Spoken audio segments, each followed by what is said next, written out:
മോഷണം പോയ സൈക്കിളിന് പകരമായിട്ടാണ് മന്ത്രി വി ശിവൻകുട്ടി അവന്തികയ്ക്ക് പുത്തൻ സൈക്കിൾ സമ്മാനിച്ചത്.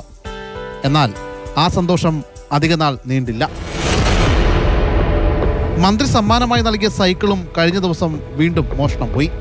സമീപത്തെ വീട്ടിലെ CCTVയിൽ നിന്ന് കള്ളന്റെ ദൃശ്യങ്ങൾ ലഭ്യമായി. റെയിൻകോട്ട് ധരിച്ചെത്തിയ കള്ളനെ ദൃശ്യങ്ങളിൽ വ്യക്തമല്ലെങ്കിലും പാലാരിവട്ടം പോലീസിൽ പരാതി നൽകി. പോലീസ് നടത്തിയ അന്വേഷണത്തിൽ സൈക്കിൾ പൊന്നുരുതയിൽ നിന്നും കണ്ടെടുത്തു. ആലപ്പുഴ ആറാട്ടുപുഴ സ്വദേശി ഷാജി മോഷ്ടിച്ച സൈക്കിൾ 1500 രൂപയ്ക്ക് മറ്റൊരാൾക്ക് വിൽക്കുകയായിരുന്നു. ഉടൻ തന്നെ പ്രതിയെയും പോലീസ് പിടികൂടി. മന്ത്രി സമ്മാനിച്ച ഈ സൈക്കിളാണ് അവന്തികയ്ക്ക് നഷ്ടമായത്. പാലാരിവട്ടം പോലീസിൻ്റെ കൃത്യമായ ഇടപെടലിലൂടെ കള്ളനെ പിടികൂടി. ഇനി അവന്തികയ്ക്ക് സൈക്കിൾ കൈമാറും.